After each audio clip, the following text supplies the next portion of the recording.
Salam saudara dikasih Tuhan. Saya ucapkan sekali lagi semuanya shalom. Shalom. Senang sekali bisa berjumpa dengan Bapak Ibu Saudara di KKR malam hari ini, Saudara.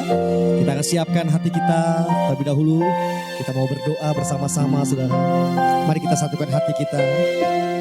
Bapa, dalam nama Tuhan Yesus, terima kasih Tuhan buat kebaikan-Mu dalam hidup kami, Tuhan. Tidak habis-habisnya, tidak henti-hentinya kami bersyukur sama Tuhan. Kami mengundang kerajaan-Mu datang di tempat ini, Tuhan. Biar kasih-Mu boleh kami rasakan saat ini, Tuhan Yesus. Terima kasih Bapa, terima kasih Tuhan. Terima kasih Tuhan, kami rindu memuji-Mu Tuhan. Terima kasih Tuhan. Mari saudara kita datang sama Tuhan. Bersyukur buat kasih-Nya, saudara. Bersyukur buat kebaikan-Nya. Kau sungguh baik Tuhan.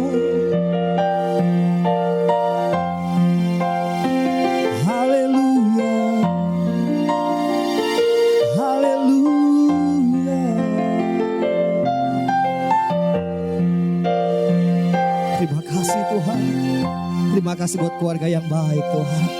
Terima kasih buat pekerjaan yang baik Tuhan Yesus. Terima kasih buat pelayanan yang baik Tuhan.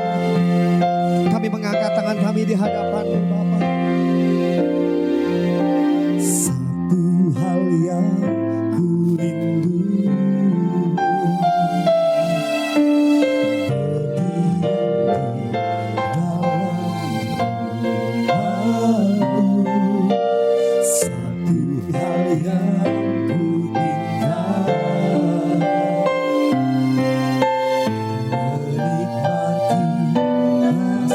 saudara katakan pujian ini. Satu hal yang ku rindukan, satu hal yang ku rindu, berdiam di dalam rumah-Mu. Satu hal yang ku minta, menikmati baik-Mu.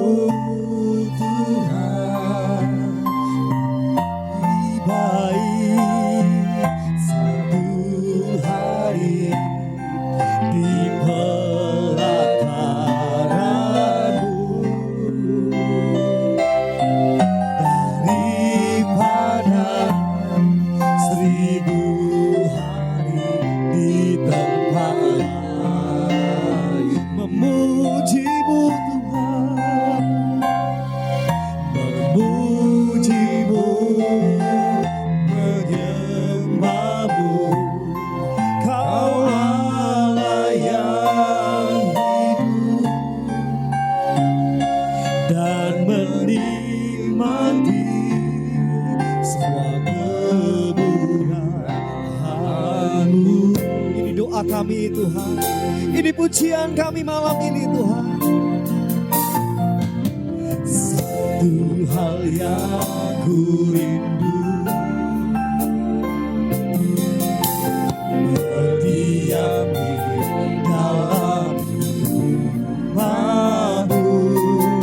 Satu hal yang ku minta, amin, menikmati baik-Mu Tuhan. Lebih baik satu hari di pelataran-Mu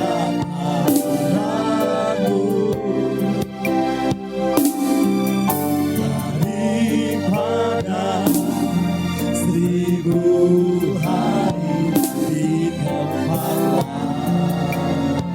memuji-Mu Tuhan, memuji-Mu, menyembah-Mu. Kau Allah yang hidup dan menikmati semua kemurahan-Mu. Lebih baik Tuhan,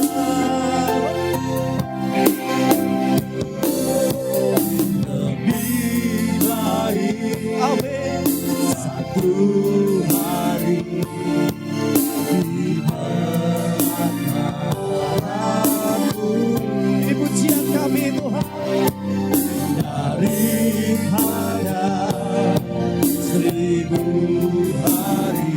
di tempat memuji-Mu Tuhan, memuji-Mu, menyembah-Mu. Kau Allah yang hidup dan menikmati semua kemurahan. Biar musik naikkan pujian ini, saudara. Mari setiap kita bersyukur sama Tuhan. Mari setiap kita datang sama Tuhan. Haleluya.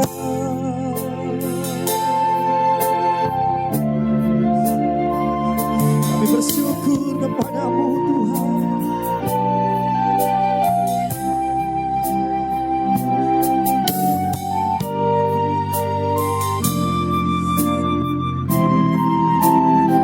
Ini yang kami nantikan, ini yang kami rindukan, apa?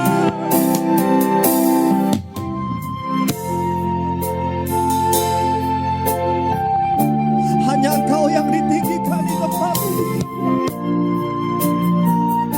Terima kasih.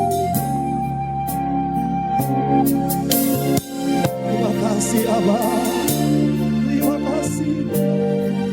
Kami bersama-sama mengangkat tangan kami di hadapan. Mari saudara sendiri katakan pujian ini. Lebih baik Tuhan, lebih baik satu hari di pelataran-Mu daripada 1000 hari di tempat memuji-Mu Tuhan, memuji-Mu, menyembah-Mu. Kau Allah yang hidup dan menikmati semua kemurahan. Mari jemaat saja naikkan pujian ini. Saudara sendiri katakan sama Tuhan, lebih baik.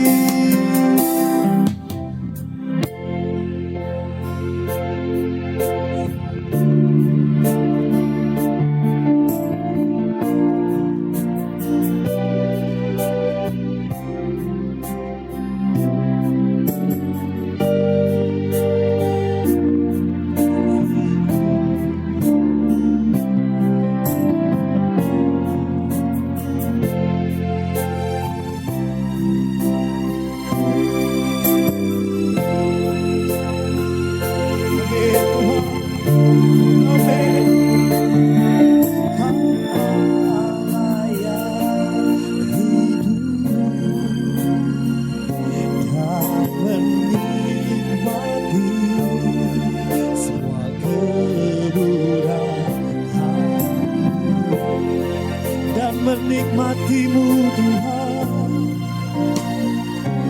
dan menikmati semua kemurahan. Katakan lagi, dan menikmati-Mu Tuhan, dan menikmati semua kemurahan-Mu.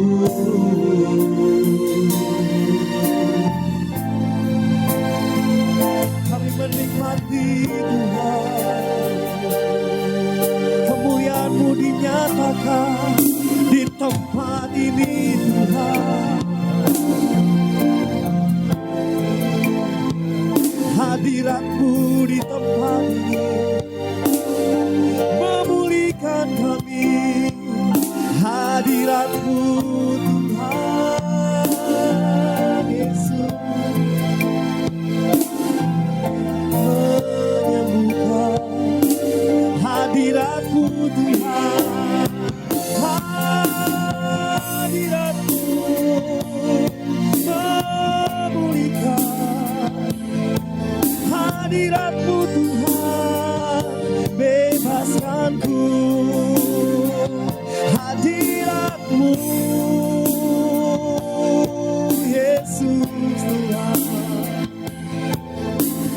tempat ini, ku memuji-Mu Tuhan.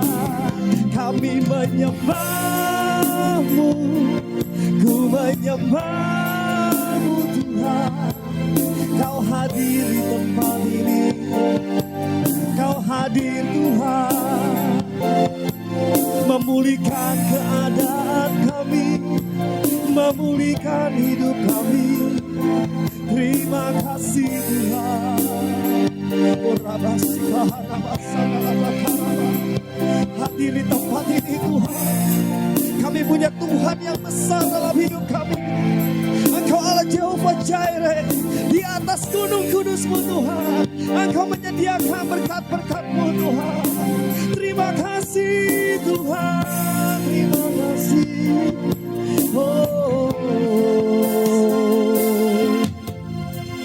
Terima kasih Tuhan.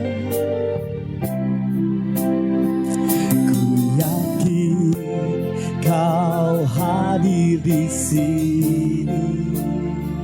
Ku rasakan kuasa yang tak terbatas. Ku yakin Kau nyata di sini. Kemenangan. Saya undang kita bangkit berdiri bersama-sama saudara. Kita katakan kembali pujian ini. Ku yakin Kau hadir di sini.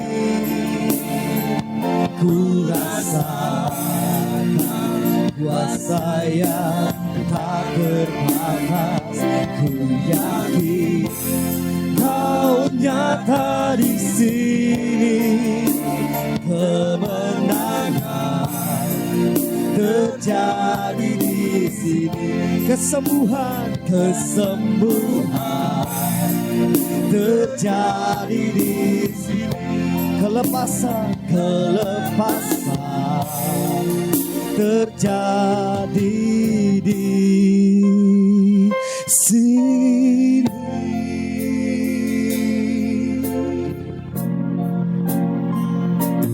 Haleluya. Sebelum saya akan menyampaikan firman Tuhan, saya ngundang dulu Pak Niko untuk bersaksi. Mari Pak Niko silakan. Jadi ciri khas dari KKR ini adalah ada kesaksian sebelumnya. Jadi ya silakan duduk aja. Singerwell silakan. Ya Bapak Ibu, ini hari ini kita akan menyaksikan beberapa kesaksian dari Pak Niko. Sehingga apa? Lewat kesaksian ini bisa membangkitkan pengharapan dan berikutnya iman kita bangkit. Amin Bapak Ibu. Ya kita bisa mengalami kesembuhan, kita mengalami berkat. Itu sebabnya KKR ini disebut KKR kesembuhan ilahi dan bebas resesi. Karena itu harus ada kesaksian-kesaksian untuk mendukung bisa membangkitkan iman setiap kita. Amin Bapak Ibu. Ya ini namanya Pak Niko, pengerja di tempat ini. Beliau akan bersaksi tentang beberapa kesaksian yang dia alami, mujizat yang dia alami. Ya silakan Pak Niko. Saya ada beberapa, ada 3 kesaksian. Yang pertama, waktu itu saya tes. Agak dekat. Waktu itu saya pernah punya penyakit namanya bahasa awamnya anyang-anyang katanya, susah buang air kecil, jadi dibilang dokter ISK, infeksi saluran kemih. Langsung saya ternyata saya pas diperiksa di sini nggak ada apanya, nggak ada batu ginjal atau apapun di situ. Ternyata dokternya, saya ternyata sebelumnya saya pernah beberapa hari itu saya pernah coba minum minyak urapan itu, tetelan saya. Jadi ternyata saya bilang itu, dokter bilang, Bapak makan apa sih atau minum apa 1 hari 2 hari sebelumnya? Nggak tahu, cuma minyak. Oke, kalau sudah minyak urapan saya sudah tahu. Jadi dokter itu sebenarnya sudah tahu ada sesuatu di perutnya, tapi setelah ternyata diperiksa, nggak kelihatan. Baru dokternya curiga, ada apa? Apa yang dia minum? Baru Pak Niko bersaksi, saya minum minyak urapan sebelumnya. Dia bilang, ya terus Pak. Dia bilang secara kedokteran itu nggak bisa, tapi saya paham itu kemana. Katanya. Ya berarti udah selesai Pak masalahnya, saya udah tahu siapa yang menyembuhkannya. Gitu, jadi secara medis dia nggak bisa komentari, kenapa? Karena ini mujizat, itu di luar dari kemampuan medis. Amin Bapak Ibu. Tapi ketika minum minyak urapan, kuasa Tuhan bisa terjadi. Nah Pak Niko lah buktinya bahwa ketika kita minum minyak urapan bisa kesembuhan kita alami. Amin. Ya, lanjut lagi Pak, kesaksian kedua. Yang kedua waktu itu kebetulan ada sahabat saya, orang tuanya sakit di salah satu rumah sakit. Jadi saya bilang malam itu kan saya datang bawa minyak urapan, kamarnya kan dipindah. Jadi karena kamarnya itu dipindah ya saya urapi balik apalah, saya seperti awal saya urapi dari pintunya segalanya. Satu malam itu hari Jumat itu saya ingat jam setengah jam malam, saya nggak bisa tidur, tiba-tiba sadar nggak sadar saya lihat ada 2 orang tuh dekat kamar itu malam-malam. Saya bilang, kamu siapa? Saya bilang, saya nggak tahu. Saya bilang, mana ada orang jam 2 pagi bertandang kepada lihat pasien gitu. Saya bilang, Ya, berkunjung gitu kan. Bertanda itu bahasa Korea Bapak Ibu. Malam-malam ngapain kesini? Saya bilang, oh aduh, saya bilang, jangan maling handphone atau apa gitu. Saya bilang aja, saya bilang sebut dalam nama Tuhan Yesus.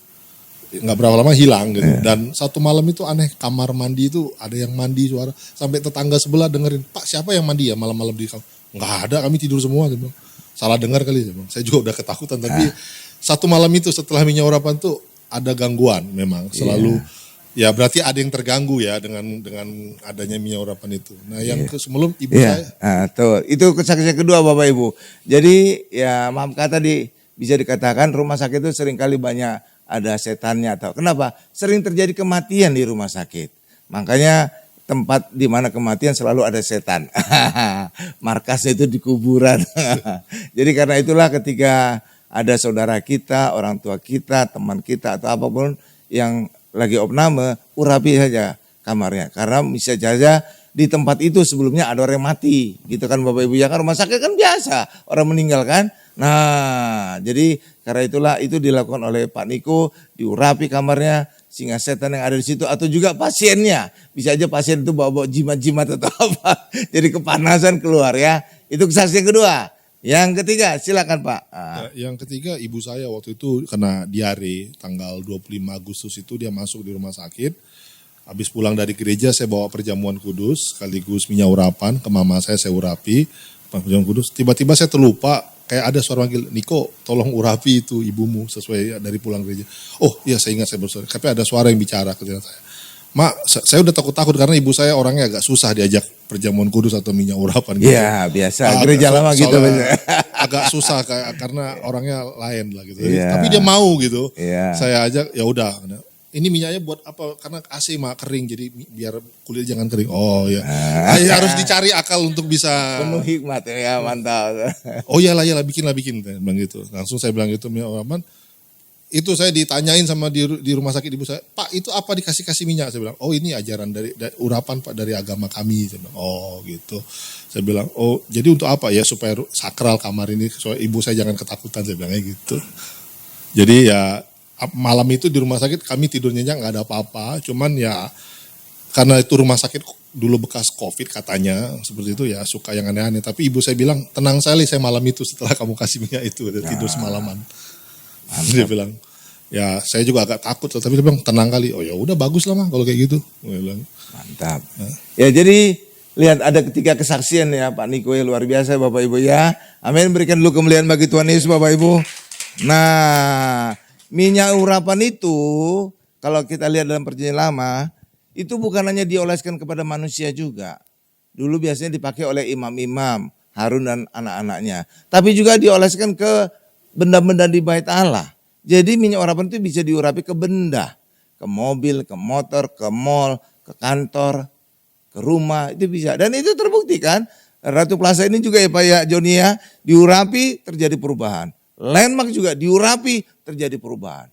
Kenapa? Karena mungkin sebelumnya ada kuasa-kuasa gelapnya telah dibersihkan. Sehingga banyak orang datang bisa nyaman, bisa tertarik tempat ini. Amin Bapak Ibu. Karena itu juga di gereja ini selalu kita memakai perjamuan kudus dan minyak urapan. Kenapa? Karena itu sungguh-sungguh terbukti ada kuasa Allah di dalamnya. Amin. Tuh, luar biasa ya. Iya, ketika saya juga pelayanan di Bekasi dulu, pendeta dari suatu gereja besar, itu ratusan orang yang sakit kanker sembuh di Bekasi. Iya, ratusan ibu-ibu yang mandul, saya urapi akhirnya punya anak. Ya, luar biasa. Tapi saya urapi harus barengan suaminya. Jadi harus suami istri saya urapi. Karena apa? Bisa saja masalahnya di suaminya, bukan di istrinya. Berapa Ibu ya? Iya, tapi orang sering nyalakan istrinya. Kamu gak bisa punya anak. Bisa aja suaminya yang gak bisa punya anak. Iya kan? Iya, itulah luar biasanya. Amin Bapak Ibu, mari kita tundukkan kepala kita masuk kepada firman Tuhan. Terima kasih Tuhan Yesus, terima kasih kami telah mendengarkan kesaksian dari Pak Niko, agar kesaksian ini bisa membangkitkan pengharapan, dan berikutnya pengharapan itu akan membangkitkan iman bahwa percaya kuasa Tuhan bisa terjadi atas kita. Dan sebentar juga saya akan khotbah Tuhan tentang iman, agar khotbah ini semakin menguatkan kesaksian tadi, sehingga setiap kami yang menyaksikan hari ini dan juga yang menonton nanti lewat video bisa dibangkitkan pengharapan dan imannya, dan mereka juga bisa mengalami mujizat yang sama. Terima kasih Tuhan, dalam nama Yesus kami ingin mendengarkan firman. Haleluya, sama-sama kita berkata amin. Nah, luar biasa. Saya sapa dulu Bapak Ibu semua. Shalom Bapak Ibu, shalom, puji Tuhan. Saya senang berjumpa dengan Bapak Ibu. Apakah Bapak Ibu senang berjumpa dengan saya? Amin. Ya, hari ini judul khotbahnya ini menarik banyak orang nih. Banyak orang Kristen tapi juga mengundang kontroversi tentang iman. Ya, banyak definisi tentang iman. Hari ini buka pikiran kita ya, karena hari ini disingkapkan suatu pengajaran tentang iman supaya kita paham, oh iman itu ini toh. Oke Bapak Ibu ya. Ya, coba kita lihat dulu tentang iman. Oh ya, saya katakan dulu judulnya. Judul khotbah kita hari ini, khotbah adalah orang dengan iman besar. Judul khotbah kita adalah orang dengan iman besar. Apa judulnya Bapak Ibu? Orang dengan iman besar. Ya, kita lihat apa itu iman, agar kita juga semakin mengenal, mengerti tentang iman, sehingga kita juga percaya kita juga bisa mempunyai iman yang besar. Oke, coba kita lihat Ibrani 11 ayat 1. Ibrani 11 ayat 1. Ini saya bacakan Bapak Ibu. Ibrani 11 ayat 1 tentang iman. Iman adalah dasar dari segala sesuatu yang kita harapkan, dan bukti dari segala sesuatu yang tidak kita lihat. Jadi iman adalah dasar dari yang kita harapkan. Jadi dasar dari pengharapan. Atau sebenarnya bisa dikatakan juga dengan kata lain, iman itu adalah tahap berikutnya dari pengharapan. Contohnya apa? Sini saya contoh. Tadi kesaksian Pak Niko. Ketika seorang mendengar kesaksian Pak Niko atau saudara mendengar kesaksian Pak Niko, maka saudara yang mengalami masalah yang sama dengan Pak Niko, ada pengharapan. Pak Niko bisa mengalami gitu, saya juga pasti bisa. Gitu Bapak Ibu. Jadi ada pengharapan kan? Dan berikutnya, tahap berikutnya dari pengharapan apa? Iman. Saya percaya bahwa Tuhan Yesus tetap sama dulu, sekarang, sampai selamanya. Pak Niko telah diberikan mujizat, telah mengalami mujizat, saya juga mengalami mujizat yang sama. Ada iman berikutnya. Dan ketika ada iman, disitulah kemudian terjadi mujizat. Jadi ada tahapannya. Awalnya itu adalah munculnya pengharapan. Makanya lewat kesaksian ini, itu bukan langsung menimbulkan iman dari setiap kita, tapi pengharapan. Aku sebelumnya usaha saya lesu, berat. Kok kayaknya sepi terus. Tapi ketika melihat kesaksiannya Pak Joni, saya juga bisa ngalami hal itu. Jadi ada pengharapan. Ada pengharapan lewat kesaksian. Dan lewat pengharapan itulah berikutnya adalah adanya iman. Tuhan pasti memberkati aku. Dan ketika ada iman, barulah terjadi mujizat. Amin Bapak Ibu. Jadi lewat kesaksian-kesaksian itu membangkitkan orang ada pengharapan. Demikian juga ketika ada orang yang putus asa atas penyakitnya, misalkan penyakit kanker. Lalu dia mendengar kesaksian ada orang yang sembuh dari kanker. Apa di dalam pikiran dia? Ada pengharapan, aku sembuh dari kanker. Orang lain bisa sembuh, aku juga mungkin bisa sembuh. Jadi ada pengharapan gitu loh Bapak Ibu. Ya kan? Dan ketika ada pengharapan, dikristalisasi dengan bahwa dia percaya Tuhan akan melakukan mujizat yang sama, maka disitulah bangkit iman. Dan ketika iman, step berikutnya, itulah terjadi mujizat. Amin. Jadi harus ada pengharapan dulu. Ya, nggak ada kucuk-kucuk iman. Oke Bapak Ibu ya, makanya tadi dikatakan iman adalah dasar segala sesuatu yang kita harapkan. Jadi awal sebelum iman sampai adalah adanya pengharapan dulu. Oke Bapak Ibu ya, dasar dari pengharapan. Lalu bukti dari segala sesuatu yang tidak kita lihat. Jadi iman berawal dari pendengaran. Jadi bukan apa yang kita lihat. Oke Bapak Ibu. Nah, itulah kira-kira. Makanya iman itu adalah muncul timbul dari pendengaran. Dan pendengaran bukan sembarang pendengaran, harus firman Kristus. Bukan sembarang firman. Karena di Alkitab juga ada firman yang tidak membangkitkan iman. Dan itulah hukum Taurat. Iya Bapak Ibu. Oke? Iya. Makanya dikatakan iman timbul dari pendengaran. Coba kita lihat deh Roma 10 ayat 17. Ini sebenarnya nggak ada di catatan. Tapi ini yang baru Bu. Tiba-tiba terlintas saat di mimbar. Kadang-kadang ada aja muncul Bapak Ibu di mimbar itu. Tiba-tiba dadakan. Roma 10 ayat 17. Nih saya bacakan ya. Jadi iman timbul dari pendengaran. Jadi cocok dengan Ibrani tadi kan. Ibrani 11 ayat 1. Ya Bapak Ibu. Dari bukan yang kita lihat. Tapi yang kita dengar. Nah Roma 10 ayat 17. Iman timbul dari pendengaran. Jadi kalau sudah kita lihat itu bukan lagi iman. Terus dan pendengaran oleh firman Kristus. Jadi tidak sembarang firman. Tapi harus firman Kristus. Oke Bapak Ibu ya. Ya, karena apa? Kalau hukum Taurat itu dasarnya bukan iman. Mana Pak buktiannya Pak? Masa hukum Taurat nggak ada dasar iman? Iya kita buktiin aja. Galatia 3:12. Itulah sebabnya saudara harus bacanya pendengaran oleh firman Kristus. Jangan terpotong hanya firman aja. Karena di dalam Alkitab itu juga ada hukum Taurat yang dasarnya bukan iman. Buktinya ayat ini Galatia 3:12. Buka Bu. Ini juga tambahan. Iya. Nah ini tambahan ketika saya review terakhir sebelum saya khotbahkan hari ini. Ini muncul Galatia 3:12. Oke. Nih. Galatia 3:12. Tetapi dasar hukum Taurat bukanlah iman. Itu kata ayat bukan kata saya. Iya, melainkan siapa yang melakukannya akan hidup karenanya. Jadi hukum Taurat itu mengandalkan perbuatan kita. Karena semua hukum Taurat itu manusia yang mengerjakan. Ketika manusia yang mengerjakan, di situ tidak ada iman. Iman itu ketika kita berharap Tuhan yang bekerja atas kita. Amin Bapak Ibu. Amin. Ya. Jadi gitu Bapak Ibu. Nih saya tunjukkan satu contoh yang indah ya. Tentang iman. Saudara misalkan punya toko. Misalnya Bapak Ibu ya.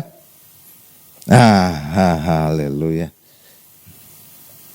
Misalkan saudara punya toko. Toko yang pertama ini yang kiri. Kelihatan enggak kalau ini? Atau mesti botol mineral ini. Oasis ini ya. Saya selalu nyebut kalau ada nama produknya saya sebut aja. Kenapa? Orang Kristen harus menjadi saluran berkat. Jadi jangan nutup-nutupi. Pak nanti kita kayak di endorse Pak iklan. Enggak ada masalah. Kenapa gereja harus jadi berkat bagi produk ini? Atau siapapun itu.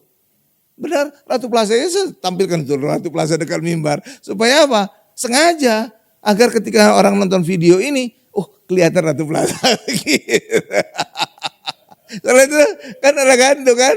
Coba kalau saudara nonton video ini nanti. Ada kan kelihatan kan? Iya langsung saya taruh di sebelahnya mimbar. Nah misalkan saudara punya toko. Toko itu saudara bisa jalankan sendiri. Bisa juga suruh orang lain untuk menjalankan toko itu. Benar Bapak Ibu ya? Ya. Jadi misalkan toko ini yang pertama. Toko, saudara punya toko, saudara sendiri yang jalankan. Ya amin Bapak Ibu. Lalu toko yang kedua, ini toko saudara tapi saudara suruh orang lain yang menjalankan. Apa bedanya? Toko ini, saudara jalankan sendiri terus orang lain jalankan. Apa bedanya? Bedanya adalah toko yang saudara jalankan, saudara suruh minta orang lain menjalankan, harus ada dua syarat. Harus ada dua syarat. Pertama adalah saudara yakin orang ini bisa menjalankan toko, udah berpengalaman. Kalau enggak apa? Toko saudara bangkrut. Iya dong, saudara harus nyuruh orang yang saudara yakin dia punya kemampuan dong, pengalaman kan. Enggak mungkin asal nyomot orang. Kamu megang toko saya. Ya enggak dong, bisa bangkrut di toko.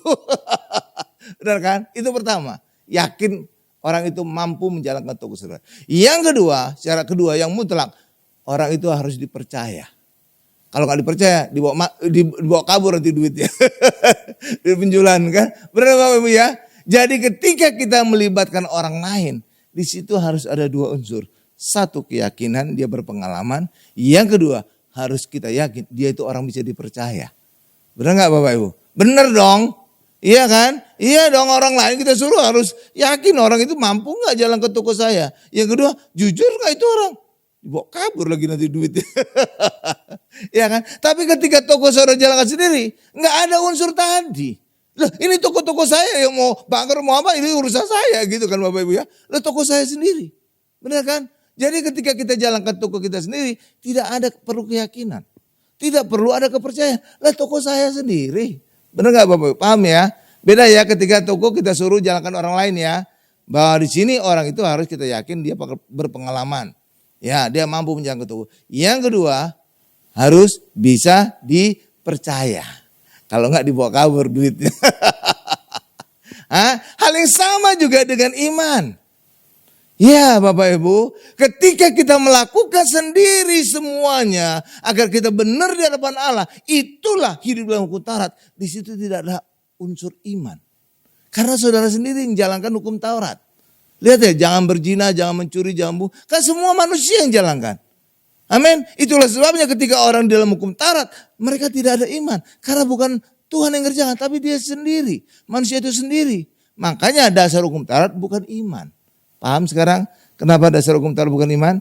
Karena manusia yang mengerjakan sendiri. Tapi ketika kita mengandalkan Tuhan yang mengerjakan segalanya, percaya Tuhan mengerjakan segalanya, itulah namanya iman. Karena bukan kita yang mengerjakan, tapi Tuhan yang mengerjakan. Amin Bapak Ibu. Itu seperti toko tadi yang kita suruh orang lain yang menjalankannya. Maka di sini ada unsur keyakinan dan kepercayaan. Hal yang sama juga secara kerohanian. Ketika kita melakukan segalanya untuk benar di hadapan Allah, itulah hidup dalam hukum Taurat. Di situ tidak ada unsur iman karena saudara sendiri yang mengerjakan. Sedangkan ketika saudara mengandalkan semua Tuhan yang mengerjakan, disinilah ada unsur iman.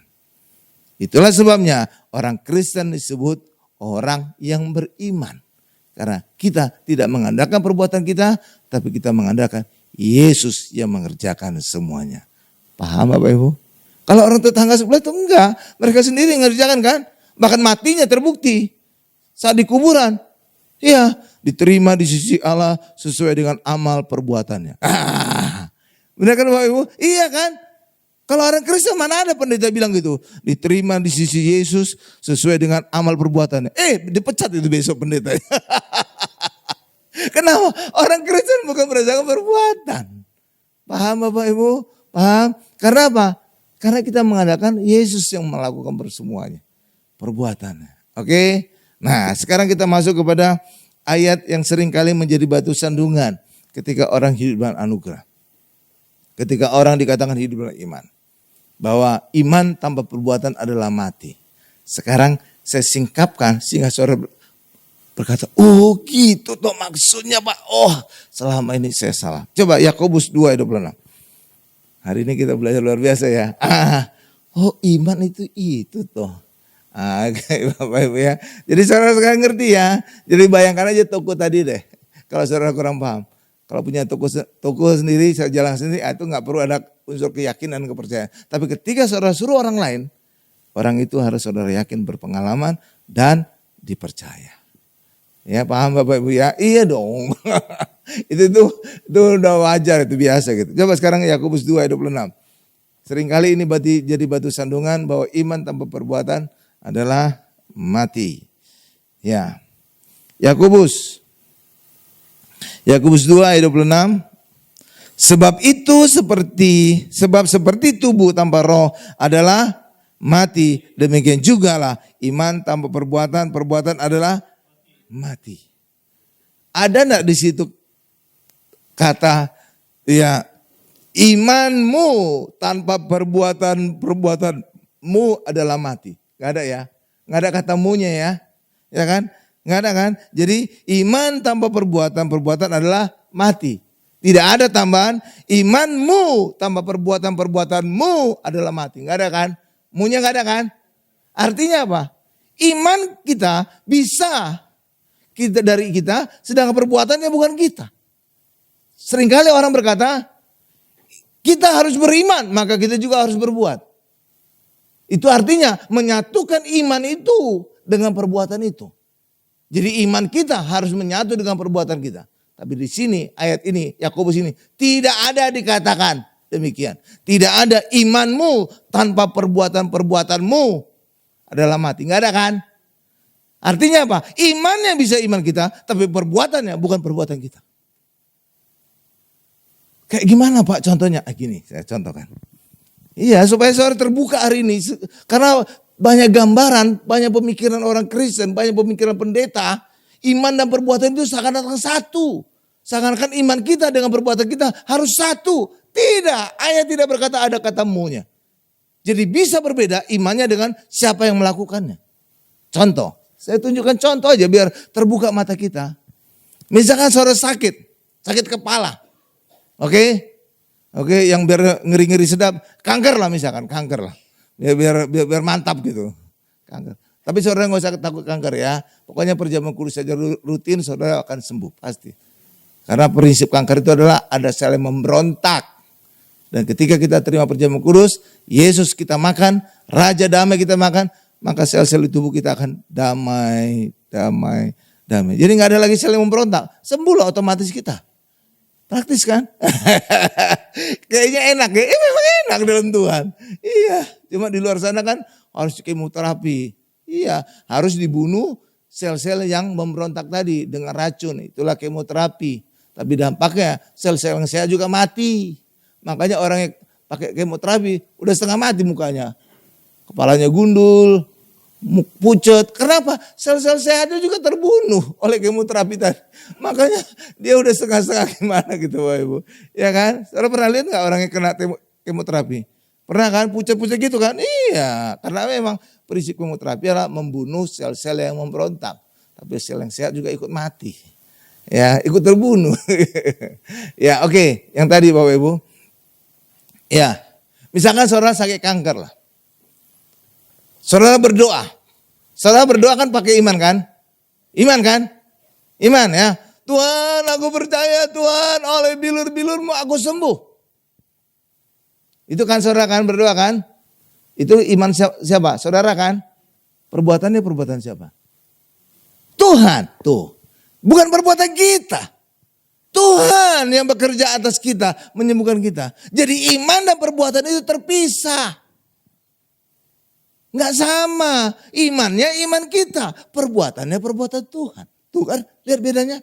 Tapi selama ini banyak pikiran orang. Banyak pikiran pendeta. Iman dan perbuatan itu satu. Salah itu. Salah ya. Saudara sekarang sadar ya. Iya juga ya. Ketika saya berdoa sembuh dari penyakit. Itu imannya sama ya. Saya. Tapi perbuatannya bukan perbuatan saya.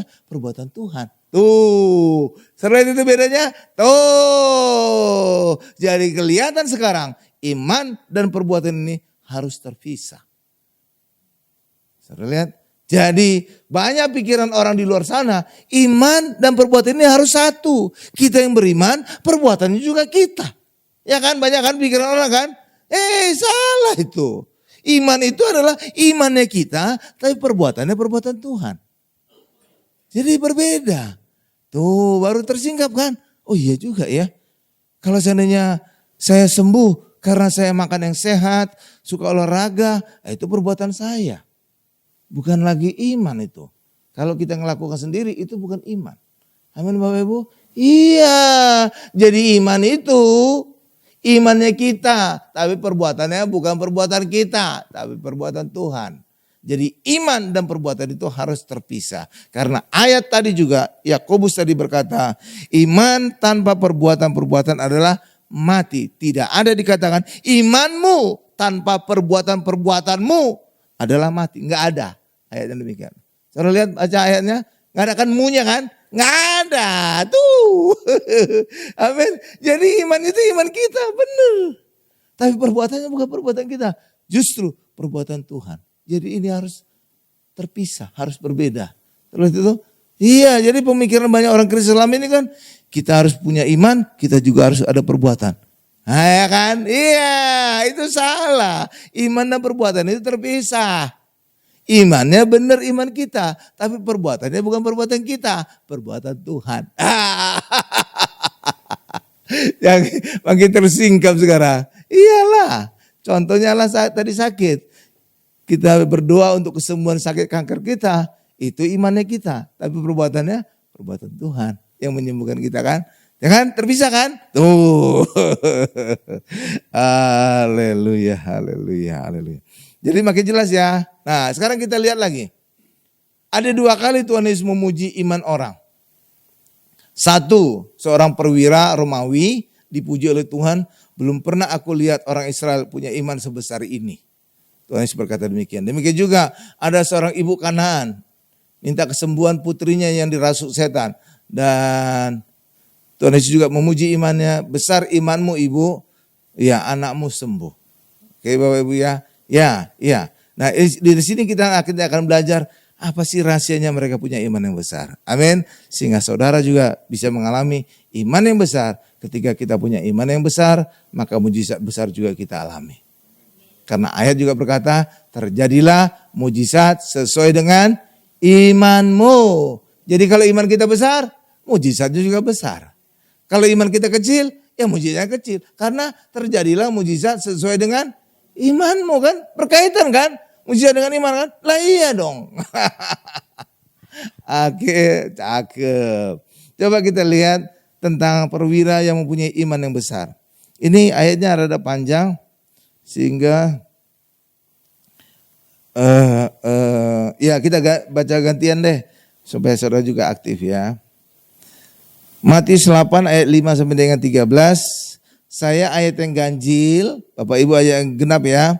Oke, saya mulai ayat yang ganjil ayat 5. Ketika Yesus masuk ke Kapernaum, datanglah seorang perwira mendapatkan dia dan memohon kepadanya. Silakan ya Bapak Ibu.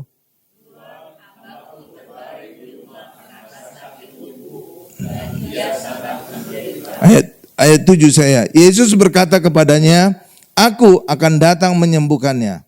Ya.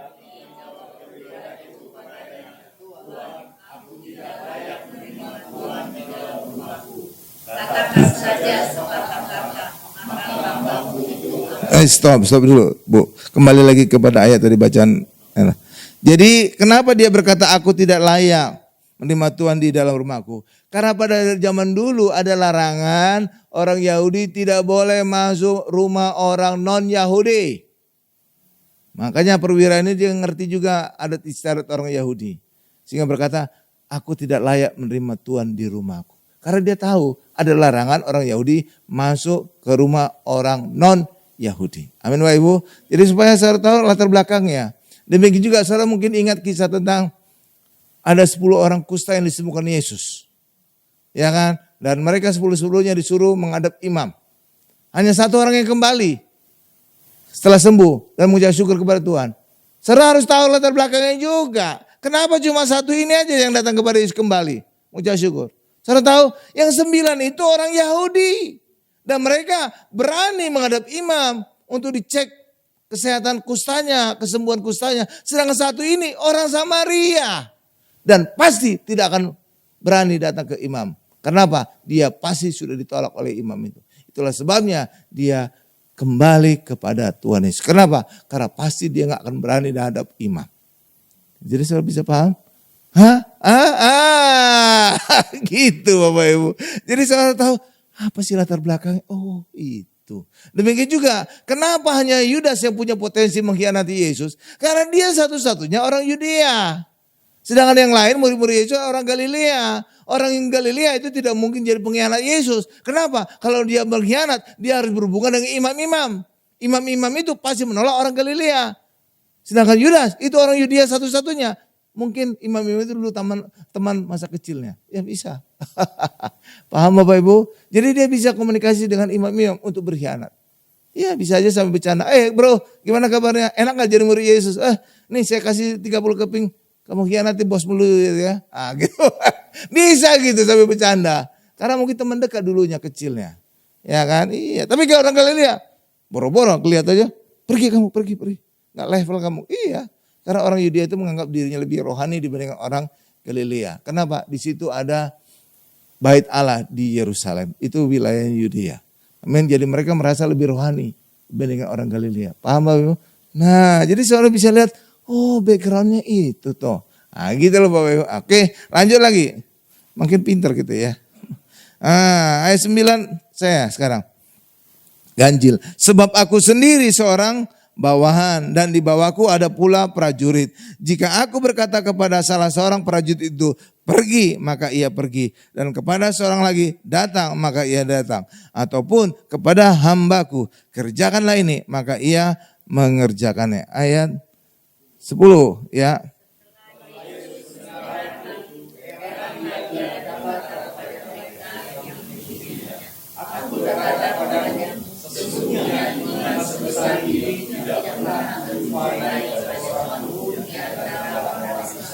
Ya, ayat 11 saya ganjil. Aku berkata kepadamu banyak orang akan datang dari timur dan barat dan duduk makan bersama-sama dengan Abraham, Ishak dan Yakub di dalam kerajaan surga. Ayat 12.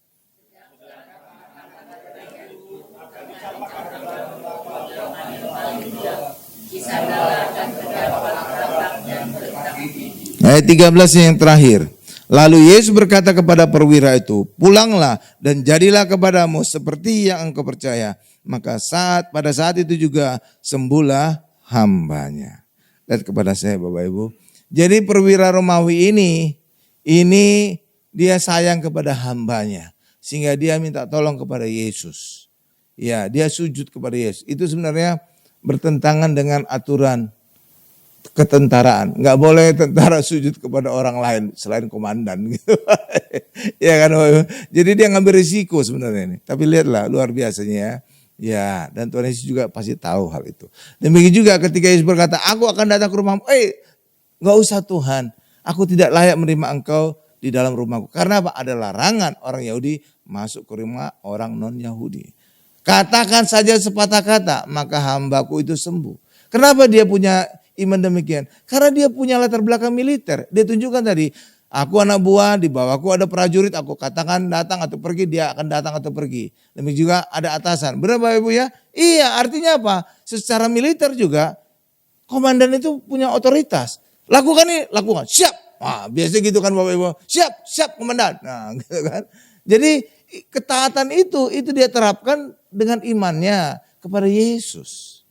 Amin Bapak Ibu. Sehingga Yesus sampai kagum. Wah, belum pernah ada orang Israel punya iman sebesar ini. Ya kan Bapak Ibu ya. Tapi apapun latar belakangnya, itu akan membentuk karakter orang. Jadi komandan ini, perwira ini, dia punya latar belakang militer. Sehingga dia sudah terbiasa menerima komando. Hanya perintah komandan itu dia pasti jalankan. Dan itu dia terapkan dengan imannya dia. Dan itu menjadi hal yang baik. Bagi kita juga orang Kristen, percaya saja kepada Tuhan. Ya, walaupun kadang-kadang perintah Tuhan itu agak mustahil kita lihat, tapi percayalah, nggak mungkin Bapak kita ingin mencelakakan kita. Amin Bapak Ibu. Sama juga seperti orang tua, nggak mungkin orang tua mencelakakan anak kandungnya. Benar Bapak Ibu ya? Nggak mungkin dong. Walaupun kadang-kadang anak itu awal-awalnya nggak ngerti, sehingga kadang-kadang ngelawan. Tapi dimanapun di dunia ini, orang tua pasti punya rancangan yang indah bagi anak-anaknya. Amin Bapak Ibu. Tapi awalnya kadang-kadang anak itu nggak ngerti. Kamu harus lakukan ini, kamu harus rapiin tempat tidur kamu setelah bangun. Kamu harus ke sekolah ini, kamu harus rajin, kamu harus gini. Banyak sekali perintah kadang-kadang orang tua. Tapi itu kan demi kebaikan kita kan. Ketika kita anak-anak kan kita senangnya main terus kan. Disiplin kan kadang-kadang jadi ganggu kita kan. Tapi justru lewat pendisiplinan inilah kita percaya masa depan kita akan menjadi baik. Amin Bapak Ibu. Coba kalau seandainya hidup anak-anak main terus. Masa depannya gimana? Oh kacau itu. Kacau ya Bapak Ibu ya. Lah kacau lah kalau anaknya gak pernah mau belajar, main game terus. Orang tua jadi senewen itu. Ya kan, ya harus ada disiplin. Itulah Bapak Ibu. Oke. Nah jadi perwira tadi itu dia ngambil latar belakang hidupnya sebagai tentara untuk percaya kepada Yesus. Katakan sepatah kata saja, hambaku akan sembuh. Dan itulah yang membuat Tuhan Yesus kagum kepada perwira ini. Sehingga dikatakan imannya besar. Belum pernah ada orang Israel punya iman sebesar ini. Saudara pernah tertarik enggak kata perbandingan Tuhan Yesus itu? Ini, Iman sebesar ini tidak pernah aku jumpai pada seorang pun di antara orang Israel. Saudara pernah berpikiran, kenapa Tuhan Yesus menyebutkan kata Israel? Kenapa Tuhan Yesus tidak hanya berkata, tidak pernah aku jumpai pada seorang pun di antara orang-orang banyak. Tapi dikatakan orang Israel, jelas disebutkan orang Israel. Karena orang Israel tidak akan pernah punya iman yang besar. Karena apa? Karena mereka selama ribuan tahun hidupnya di bawah hukum Taurat. Dan orang yang hidup di bawah hukum Taurat tidak akan pernah punya iman. Karena mereka selalu benar dengan perbuatan mereka. Makanya murid-muridnya itu orang Israel semua. Seringkali dihardik oleh Yesus, ditegur oleh Yesus. Kamu tidak punya iman. Seandainya kamu punya iman sebesar biji sawi, gunung pun engkau pindahkan. Padahal itu penghinaan sebenarnya. Biji sawi itu kecil. Iya Bapak Ibu, iya kecil sekali. Lebih kecil dari biji merica. Merica saudara tahu enggak? Lebih kecil dari gula pasir gitu. Lebih kecil. Jadi artinya apa? Kamu itu enggak punya iman. Jadi Tuhan Yesus suka negor murid-muridnya kan? Iya. Kenapa? Mereka orang Israel. Orang Israel selama ribuan tahun hidup di bawah hukum Taurat. Dan di bawah hukum Taurat orang tidak akan punya iman. Karena dasar hukum Taurat bukanlah iman. Tadi kita sudah baca ayatnya. Galatia 3:12. Terus Bapak Ibu. Tuh. Jadi itu Bapak Ibu. Jadi Tuhan Yesus memperbandingkan dengan orang Israel. Karena orang Israel pasti tidak punya iman. Amin Bapak Ibu. Gak ada dikatakan belum pernah aku jumpai iman sebesar ini di antara orang banyak. Gak ada kan? Gak ada kan? Selalu ngasih Israel. Jadi saudara hari ini bisa jeli. Oh itu toh Pak maksudnya. Jadi baca ayat itu jeli. Nah itu tentang perwira tadi. Sekarang coba kita lihat tentang ibu-ibu. Ya gak tahu saya ini maksudnya ada dua. Contoh satu perwira laki-laki. Satu lagi ibu-ibu wanita. Apakah ini ingin menunjukkan siapapun itu bisa punya iman besar. Tidak tergantung gender. Ya Bapak Ibu. Coba Matius 15 ayat 21 sampai dengan 28. Iman. Nih saya bacakan ayat ganjil Bapak Ibu, ayat genap ya. Kita baca bergantian. Lalu Yesus pergi dari situ dan menyingkir ke daerah Tirus dan Sidon. Bapak Ibu.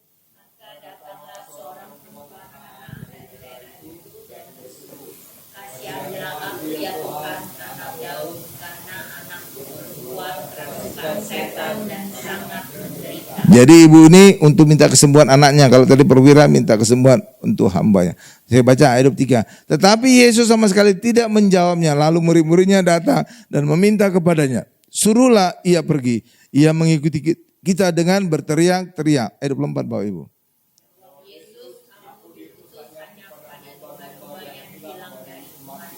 Nah stop dulu. Jadi Yesus diutus kepada domba-domba yang hilang dari umat Israel. Sama juga kepada Yesus diutus kepada kita, domba-domba Allah, anak umat Allah. Amin Bapak Ibu. Jadi inilah yang menunjukkan kekristenan itu bukan agama. Kalau agama adalah, saya bisa definisikan secara bebas, agama adalah upaya manusia untuk mengenal Allah, untuk menyembah Allah agar dia diberkati dan diselamatkan. Jadi upaya manusia kira-kira. Sedangkan Kristen itu bukan upaya manusia, tapi upaya Allah. Yesus diutus untuk datang kepada kita. Seperti itu. Tuh kan, diutus kan. Jadi yang kerja siapa nih? Allah, Yesus. Seperti itu. Jadi kekristenan itu beda dengan orang lain. Orang lain itu manusia, mereka yang berusaha mengenal Allah, berusaha menyembah Allah. Tapi kalau kita, bukan. Allah yang datang kepada kita, mencari kita. Tuh kan. Beda ya Kristenannya. Itu. Makanya kekristenan pendeta khotbah jangan tentang perbuatan manusia sehari-hari. Karena kekristenan berbicara tentang perbuatan Allah atas manusia. Tuh. Oke Bapak Ibu. Nah lanjutkan ayat 25 saya. Tetapi perempuan itu mendekat dan menyembah dia sambil berkata, Tuhan tolonglah aku. Ayat 26 Bapak Ibu.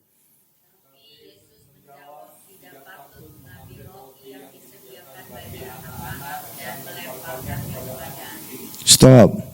Saudara itu terkesan kasar ya. Yesus menyebut ibu kanan itu anjing ya.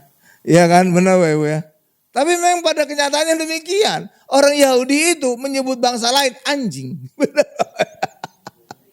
Dogi. Benar. Iya, jadi bukan, Yesus kok kasar banget ngomong ke ibu-ibu anjing. Ya enggak ya Bapak Ibu ya. Saudara harus punya tahu latar belakangnya sehingga saudara tidak salah menyimpulkan. Yesus kok kasar sih? Gitu Bapak Ibu. Kok ibu-ibu minta tolong kesembuhan anaknya kok disebut anjing gitu. Ya, saudara harus punya latar belakang bahwa orang Israel memang menyebut bangsa lain itu seperti anjing. Oke. Oke Bapak Ibu ya. Oke, lanjut lagi. Ya, ayat 27 saya ya. Kata perempuan itu, benar Tuhan, namun anjing itu, jadi dia menerima juga disebut anjing Bapak Ibu. Anjing itu makan remah-remah yang jatuh dari meja tuannya. Ayat 28 terakhir Bapak Ibu.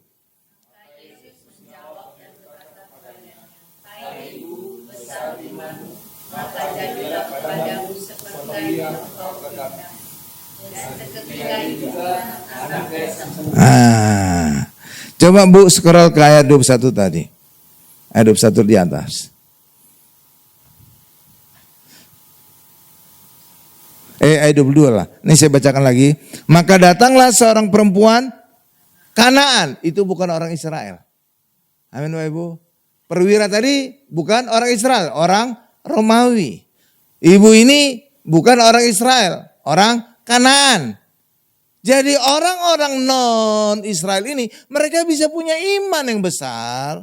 Sedangkan orang Israel tidak bisa punya iman yang besar. Karena orang Israel selama ribuan tahun hidup di bawah hukum Taurat. Dan di bawah hukum Taurat tidak akan pernah punya iman. Karena Galatia 3 ayat 12 berkata dasar hukum Taurat bukanlah iman. Tetapi perbuatan. Dan itu bisa terbukti kalau saudara lihat hukum Taurat dari 1 sampai 10. Enggak ada yang Allah lakukan. Semuanya manusia yang lakukan. Jangan berzina, jangan mencuri, jangan membunuh. Semuanya jangan-jangan mengacu kepada kita yang melakukan. Amin Bapak Ibu. Iya, makanya dasarnya bukan iman. Tapi perbuatan kita sendiri. Makanya seperti tadi toko tadi. Ketika kita tidak mengerjakan sendiri toko kita. Disitulah perlu ada keyakinan dan kepercayaan. Itulah kira-kira gambaran iman. Tapi ketika kita kerjakan sendiri tokonya.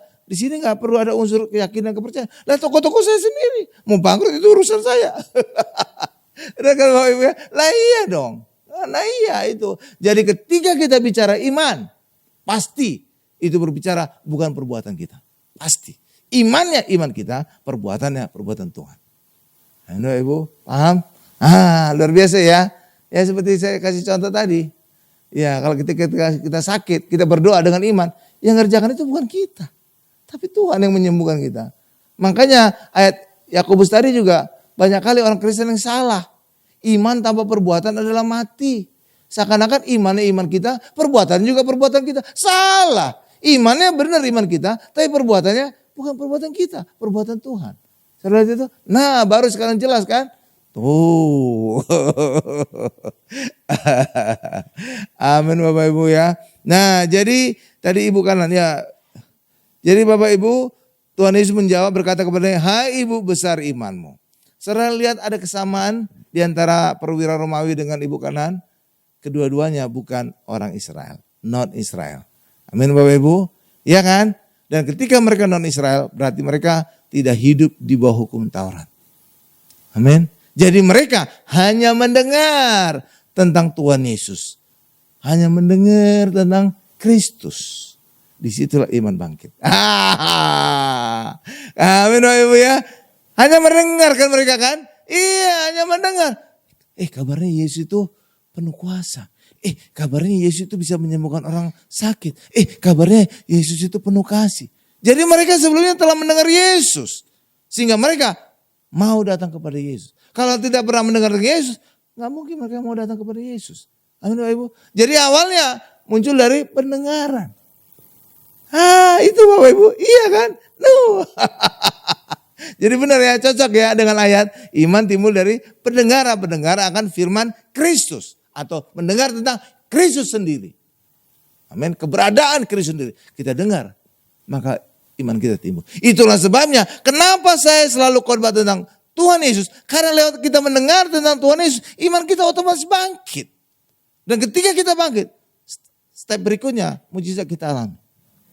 Tuh, makanya saya getol sekali khotbah tentang Tuhan Yesus. Amin Bapak Ibu, Tuh.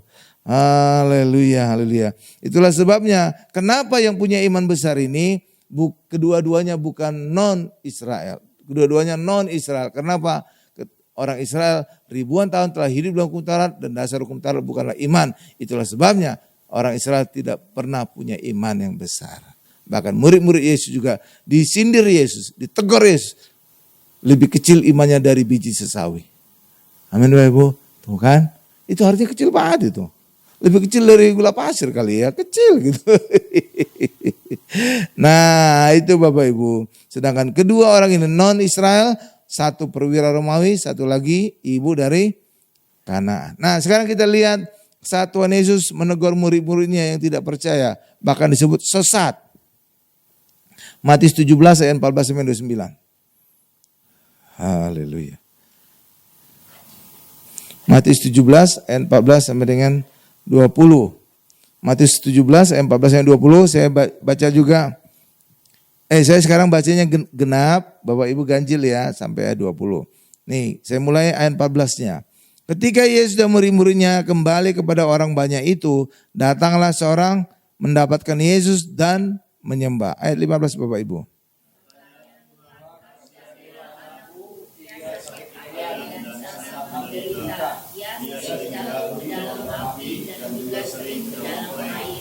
Sakit apa Bapak Ibu? Ingat ya ayat ya. Oke lanjut saya baca. Aku sudah membawanya kepada murid-muridmu. Tetapi mereka tidak dapat menyembuhkannya. Ayat 17 Bapak Ibu.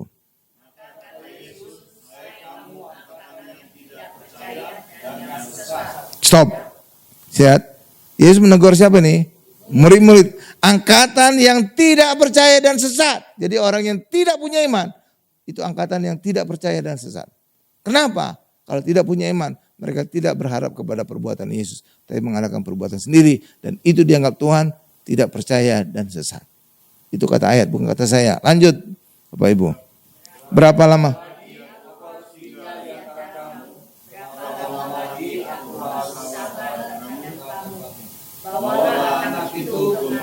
Ayat 18-nya saya. Dengan keras Yesus menegur dia, lalu keluarlah setan itu. Stop. Jadi saudara lihat ini, ayan salah satu penyebabnya juga ada setan. Bukan kata saya, kata ayat. Keluar setannya. Amin. Iya ini kata ayat, bukan kata saya nih. Ya benar ya, makanya saya tadi minta Bapak Ibu ingat tentang ayat. Oh ada setannya. Lanjut, setan itu daripadanya dan anak itu pun sembuh seketika itu juga. Lanjut Bapak Ibu.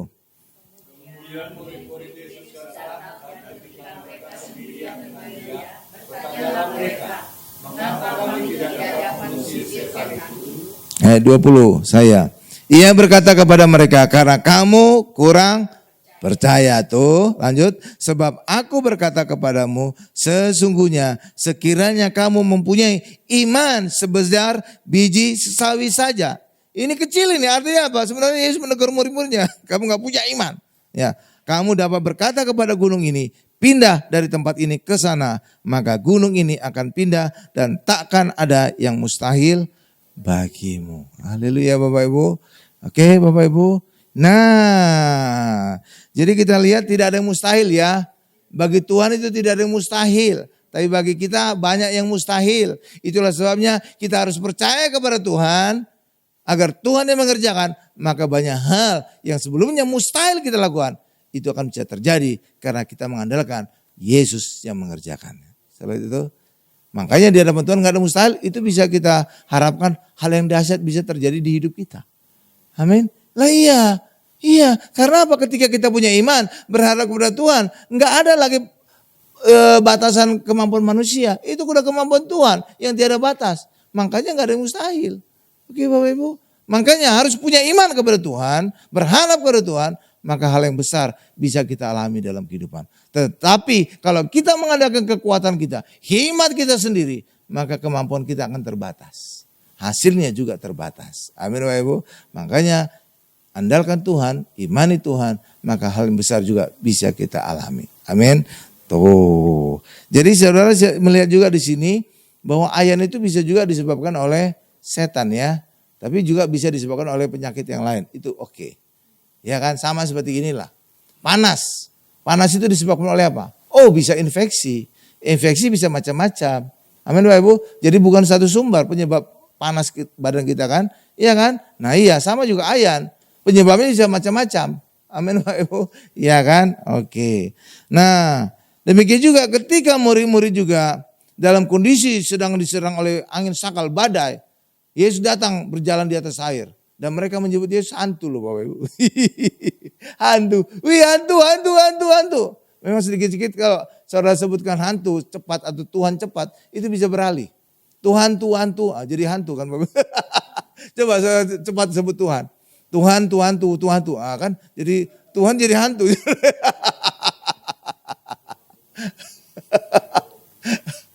Ya kan Bapak Ibu ya. Nah, itulah.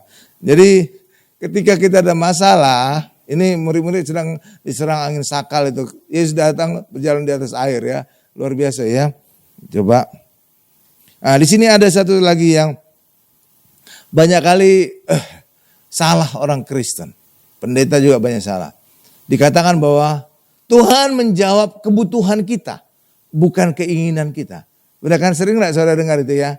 Ya kan? Tuhan menjawab hanya kebutuhan kita, bukan keinginan kita. Tidak benar itu. Ayat ini membuktikan ketika Yesus berjalan di atas air, Petrus berkata, Tuhan, jika Tuhan itu, undanglah aku berjalan di atas air. Ini kebutuhan atau keinginan? Keinginan, bukan kebutuhan pokok kan? Kebutuhan pokok kan biasanya sandang, pangan, dan papan kan? Ini berjalan di atas air. Itu keinginan atau kebutuhan? Keinginan. Tapi Tuhan menjawab keinginan Petrus. Soal itu, mari datanglah. Sehingga Petrus sempat berjalan di atas air. Jadi ayat itu membuktikan Tuhan tidak hanya menjawab kebutuhan kita, bahkan keinginan kita pun Tuhan bisa menjawab. Kalau itu kan banyak kan saudara dengar kan, Tuhan hanya menjawab kebutuhan kita. Iya kan? Kalau saudara itu ya sering kali dengar ucapan pendeta gitulah. Ya Tuhan hanya menjawab kebutuhan kita, bukan keinginan kita. Iya, kenapa?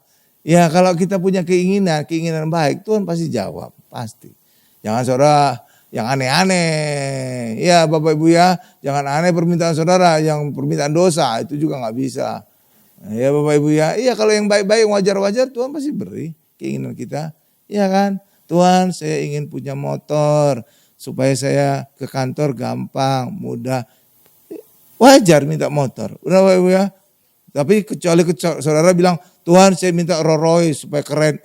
Oh, itu udah gak kebangetan itu, udah lebay banget itu. Lebay itu Bapak Ibu ya. Ya wajar-wajar aja. Sama seperti saudara kepada orang tua. Setelah minta kepada orang tua kan wajar-wajar kan. Ya Pak minta ke luar negeri jalan-jalan sekali-sekali habis liburan sekolah gitu. Wajar. Beliin tas baru. Ya kan Bapak Ibu? Wajar. Tapi kalau permintaan yang aneh-aneh. Tuhan ya Pak beliin saya 10 rumah. Itu kan pasti ditolak Bapak saudara. Ya yang wajar-wajar aja mintanya. Jadi keinginan kita. Jadi ketika pendeta berkata Tuhan hanya menjawab kebutuhan kita bukan keinginan kita. Mungkin keinginan juga gila-gilaan. Sehingga dia gak dijawab oleh Tuhan. Lah iya kalau mintanya keinginannya aneh-aneh pasti gak mungkin. Amin Bapak Ibu. Iya kan, iyalah yang benar aja. Kalau keinginan yang wajar sih pasti dikasih. Oke Bapak Ibu ya. Ya buktinya ini Petrus ini atau kita bacalah ayatnya. Matius 14 ayat 26 sampai 31. Matius 14 ayat 26 sampai 31. Jadi banyak kali yang salah ya. Tuhan hanya menjawab kebutuhan kita. Keinginan juga bisa. Inilah buktinya Petrus berjalan di atas air itu bukan kebutuhan. Tapi Tuhan mengizinkan permintaannya. Saya lihat, nih saya bacakan ya.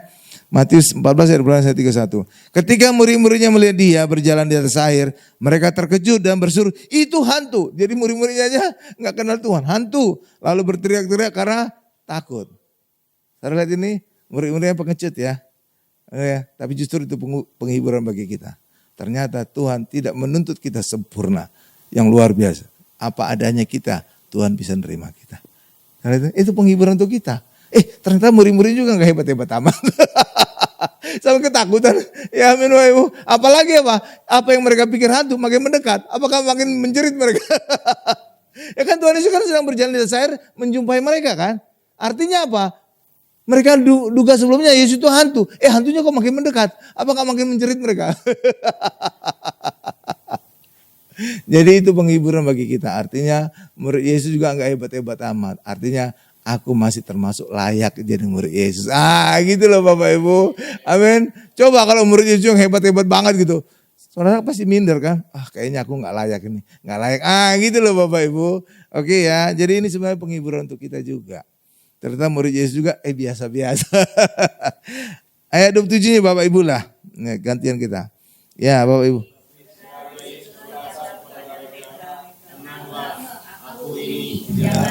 Iya, ayat 28 saya. Lalu, ini Petrus ini bisa melihat kesempatan ini Bapak Ibu. Lalu Petrus berseru dan menjawab dia, Tuhan, apabila engkau itu, suruhlah aku datang kepadamu berjalan di atas air. Stop dulu. Ini kebutuhan atau keinginan? Keinginan kan? Ya, jalan di atas air bukan kebutuhan. Tapi ternyata lihat jawaban Yesus. Saya baca. Ibu, Bapak Ibu baca.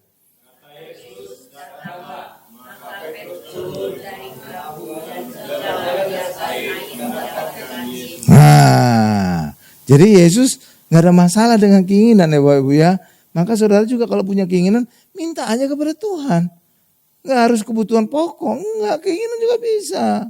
Amin Bapak Ibu, iya. Terus, tetapi ketika dirasanya tiupan angin, takutlah ia dan mulai tenggelam. Lalu berteriak, Tuhan tolonglah aku.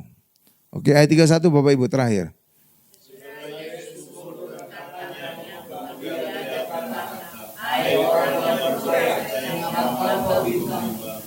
Nah, saudara ngelihat Petrus itu sempat berjalan di atas air.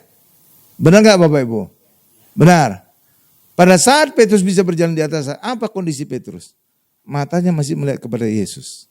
Benar kan Bapak Ibu ya? Dikatakan Petrus sempat berjalan di atas air. Tapi lihat ada gangguan. Ayat 30.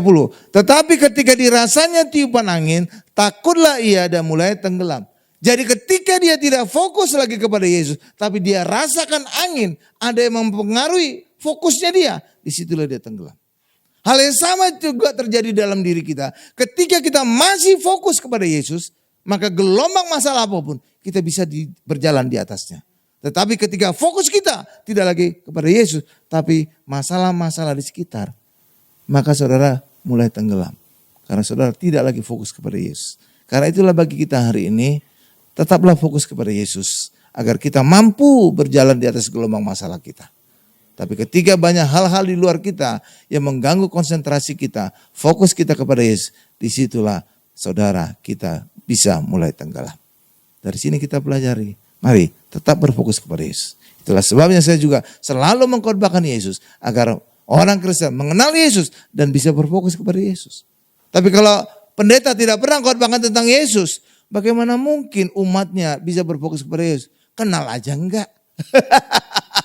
Ya kan? Ya kalau enggak dikhotbahi oleh pendeta setiap saat, bagaimana jemaat kita bisa harap mengenal Yesus? Nah kalau enggak mengenal Yesus, fokus mana mungkin bisa terjadi? Saudara bisa paham? Amin Bapak Ibu? Lah iya dong. Karena itulah bagi kita hari ini penting sekali ketika kita mengenal Yesus.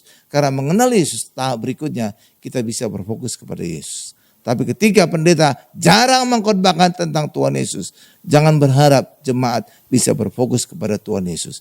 Mengenal aja enggak. Amin Bapak Ibu. Paham ya? Makanya itu pentingnya saya khotbahkan tentang Tuhan Yesus. Amin Bapak Ibu. Nah, ya saya simpulkan khotbah ini. Ya, haleluya. Walau murid-murid selalu bersama Tuhan Yesus selama berapa lama? 3,5 tahun. 3,5 tahun loh Bapak Ibu. Sebenarnya itu mungkin inilah kira-kira usia sekolah teologi. Sekolah teologi Bapak Ibu. Itu sekitar 3,5 tahun. Kuliah kita biasanya apa? 3,5 tahun kalau lancar. Kecuali kalau enggak lancar macet-macet kadang-kadang ngulang mungkin agak lebih-lebih betul Bapak itu ya. Tapi umumnya 3,5 tahun sekarang kuliah anak-anak. Iya 3,5. Nah ini kira-kira sama dengan pemuridan Tuhan Yesus. Bapak Ibu, murid-muridnya 3,5 tahun dilatih Yesus. Tapi ini sebenarnya bukan hanya 3,5 tahun. Karena apa? Mereka tinggal bersama-sama dengan Yesus hari demi hari. Jadi artinya ini mereka seperti di asrama. Hari demi hari bersama-sama dengan gurunya. Sedangkan sekolah biasa kan enggak kan. Setelah jam kuliah kan kita pulang. Ya kan. Berinteraksi dengan orang-orang lain kan. Tapi ketika kita asrama atau sama-sama terus. Kita akan bisa mengenal sifat seseorang. Kita bisa juga karakter orang juga bisa terbentuk. Benar Bapak Ibu? Jadi luar biasa Tuhan Yesus. Amin. Sehingga apa? Simon juga diubahkan. Dari seorang nama Simon artinya terombang-ambing. Yang tidak mendengar Tuhan. Tapi ketika dia mendengar Tuhan, dia pada akhirnya akan dirubah menjadi Petrus atau Petra. Artinya batu karang. Amin Bapak Ibu. Amin. Oke, ya itu hal yang sama juga dengan kita ya. Oke, lanjut lagi. Jadi bukan jaminan 3,5 tahun bersama-sama dengan Tuhan Yesus iman mereka bangkit. Malah sering terlihat murid-murid sering ditegur Tuhan Yesus sebagai murid yang kurang percaya, sesat dan iman sebesar biji sawi. Hal ini terjadi karena murid-murid adalah orang Israel yang hidup di bawah hukum Taurat. Karena dasar hukum Taurat bukanlah iman tetapi perbuatan. Itulah sebabnya tadi Yesus berkata, belum pernah aku jumpai iman sebesar ini di antara orang Israel. Ketika Tuhan Yesus memuji iman yang besar dari perwira Romawi. Jadi bukan kebetulan Tuhan Yesus menambahkan kata Israel. Karena memang orang Israel itu tidak punya iman. Amin Bapak Ibu, karena hidupnya di bawah hukum Taurat. Lanjut, orang Kristen seperti perwira Romawi dan ibu Kanaan. Kita non Israel. Itulah sebabnya kita hari ini bisa percaya Yesus. Kita tidak melihat, tapi kita mendengar tentang Yesus. Atau membaca tentang Yesus di Alkitab kita. Amin Bapak Ibu. Amin. Karena itulah jika orang Kristen tidak hidup di bawah hukum Taurat, maka kita bisa punya iman yang besar. Seperti perwira Romawi dan ibu Kanaan itu. Dan mujizat kita alami. Tetapi jika orang Kristen hidup di bawah hukum Taurat, maka orang Kristen seperti murid-murid yang ditegur Tuhan Yesus. Orang kurang percaya, sesat, dan imannya sebesar biji sesawi. Amin Bapak Ibu. Itu menjadi pilihan kita. Tetaplah berfokus kepada Tuhan Yesus. Tetaplah mengandalkan Tuhan Yesus. Dan itulah orang beriman. Agar kita juga berikutnya akan mengalami mujizat Tuhan. Amin. Kita tundukkan kepala kita. Terima kasih Tuhan untuk firman-Mu hari ini. Tentang orang dengan iman yang besar. Hari ini kami belajar bahwa orang Kristen ketika kita berfokus kepada Tuhan Yesus. Disitulah iman kita bisa bangkit. Ketika kita selalu punya pikiran yang positif, yang baik tentang Yesus. Disitulah iman kita bangkit. Sehingga lewat kita mendengar tentang Yesus, banyak mendengar tentang Yesus. Maka iman kita akan terus dibangkitkan berlipat kali ganda. Sehingga mengalami mujizat yang besar di dalam hidup kita. Terima kasih Tuhan untuk firman-Mu. Dalam nama Yesus kami berdoa dan mengucap syukur. Haleluya. Sama-sama kita berkata, amin.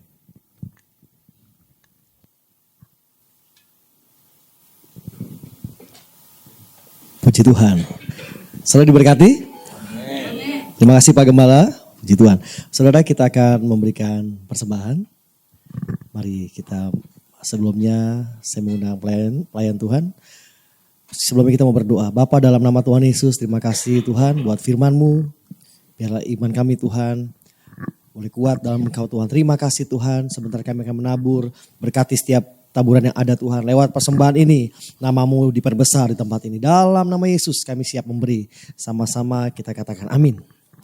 Mari kita berikan dengan sukacita Bapak Ibu Saudara. Terima kasih Tuhan.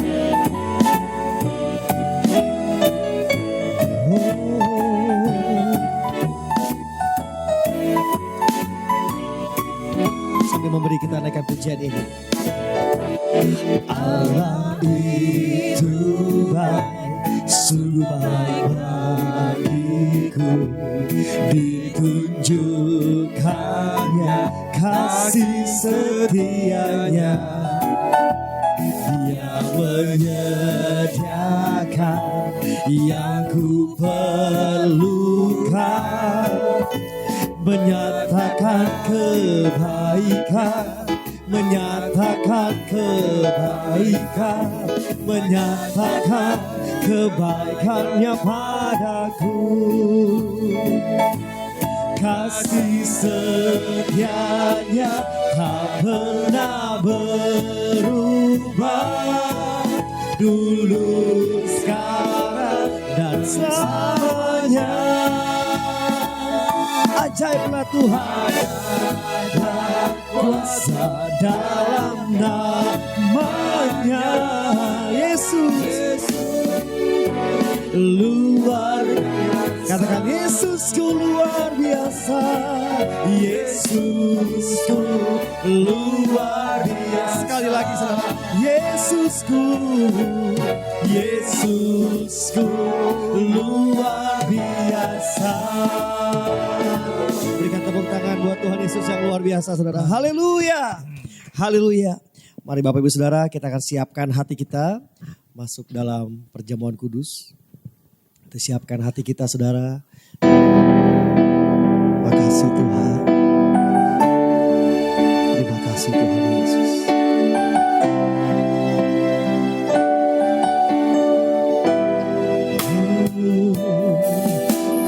Masuk ruang Maha Kudus dengan darah anak domba. Ku masuk dengan hati tulus menyembah yang maha kuasa. Masuk ruang Maha Kudus, amin, dengan darah anak domba. Ku masuk dengan hati tulus menyembah. Dengan hormat saya undang kita bangkit berdiri bersama-sama saudara. Ku menyembahmu, ku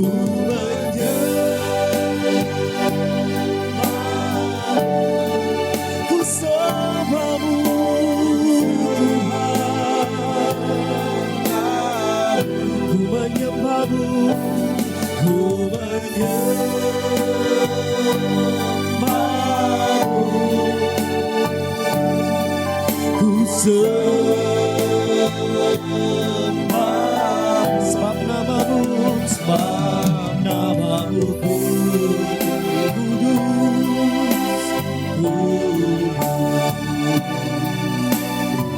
Sekali lagi, sebab namamu kudus Tuhan, sebab namamu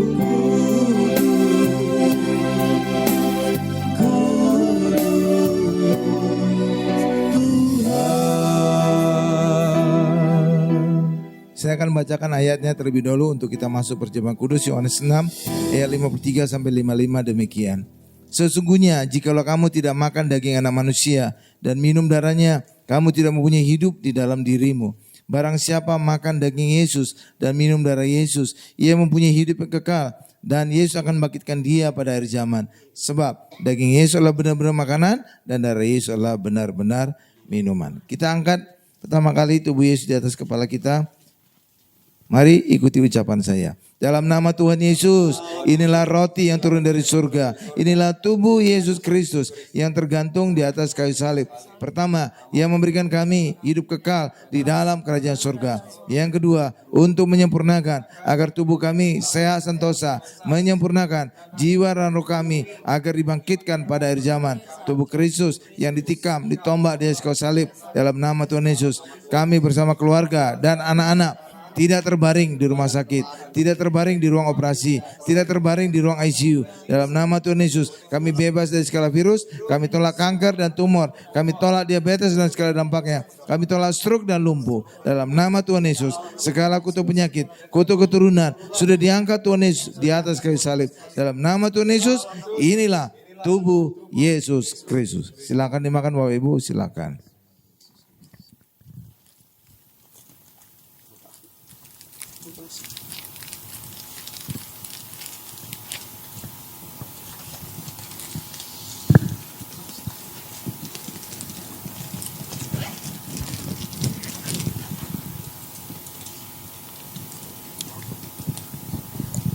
Sekarang kita angkat hanya darah Yesus saja. di atas kepala. Mari kembali ikuti ucapan saya. Dalam nama Tuhan Yesus, inilah darah Yesus Kristus sebagai perjanjian yang baru dan kekal. Pertama, yang memberikan kami pengampunan dan penebusan atas segala dosa dan kesalahan kami. Kami tolak setan-setan dan segala perbuatannya. Kami tolak perzinahan, kami tolak penipuan. Kami semua mau bertobat. Yang kedua, untuk menguduskan agar kami bersama keluarga berkumpul di bumi dan di surga. Doa kami punya rumah di bumi dan di surga, dan duduk di kanan tatala bersama Tuhan Yesus di surga. Yang ketiga, kami meraih firman Allah. Dengan darahnya, dengan bilu-bilunya kami disembuhkan. Oleh kuasa darah Yesus, segala penyakit dan penderitaanku disembuhkan dan dibalut oleh darah Yesus Kristus. Dalam nama Tuhan Yesus, inilah darah Yesus Kristus. Silakan diminum Bapak Ibu. Nanti setelah perjamuan kudus ini nanti ada altar call ya. Iya. Silakan aja maju ingin saya doakan. Silakan Pak Joni atau Ibu Lydia atau yang lain silakan.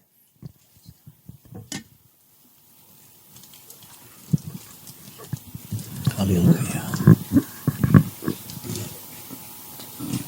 Terima kasih Tuhan. Mari kita terus datang sama Tuhan. Kami percaya Kau hadir di tengah kami Tuhan. Yesus.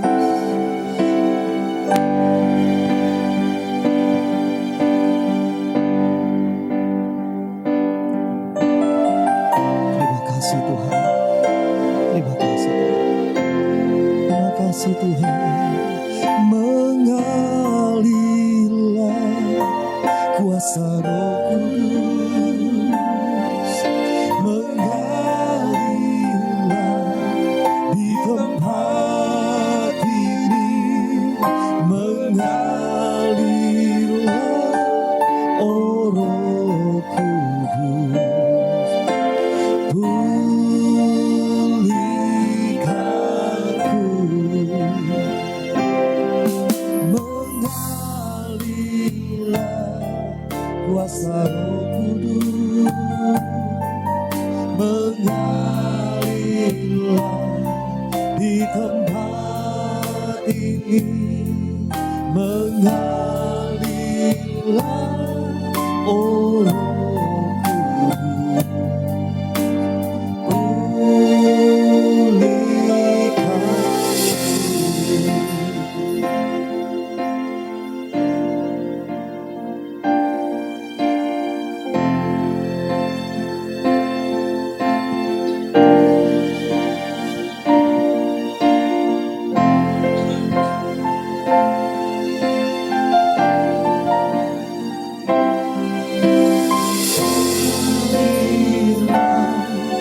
kuasa Roh Kudus, mengalirlah di tempat ini, mengalirlah oh Roh Kudus, pulihkanku.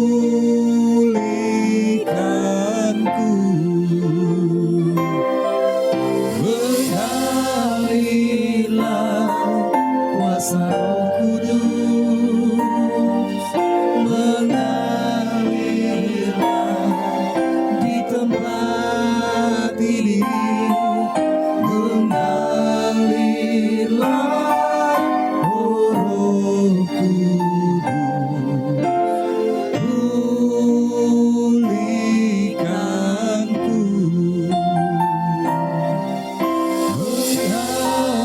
Mengalirlah kuasa Roh Kudus, mengalirlah di tempat ini, mengalirlah oh Roh Kudus, pulihkanku. Mengalirlah, mengalirlah kuasa Roh Kudus. Kami percaya Kau ada di tengah kami Tuhan. Mengalirlah kuasa-Mu Tuhan di tempat ini, mengalirlah oh Roh Kudus, pulihkanku. Oh, mengalirlah, mengalirlah oh Roh Kudus,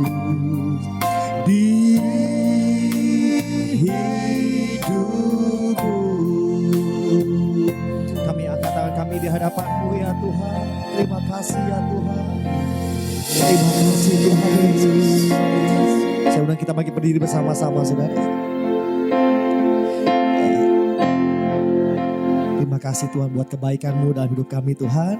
Sekali lagi kami berdoa buat Pak Gembala, buat pengerja, buat gereja Mount Hermon tempat ini Tuhan. Terima kasih Tuhan, kami percaya hadirat Tuhan, pemulihan, bahkan kebangunan rohani KKR malam ini. Luar biasa kami percaya Tuhan, banyak jiwa-jiwa yang dimenangkan. Berkati Pak Gembala, biar dalam kota, luar kota, bahkan bangsa-bangsa nama-Mu dimuliakan Tuhan. Terima kasih Tuhan, terus pakai keluarga besarnya, anak-anak Tuhan memberkati, ibu semuanya Tuhan memberkati. Di dalam nama Yesus, kami sudah diberkati Tuhan, sama-sama yang percaya kita katakan amin. Amin. Tepuk tangan saudara buat Tuhan kita yang luar biasa saudara. Silakan duduk sebentar saudara.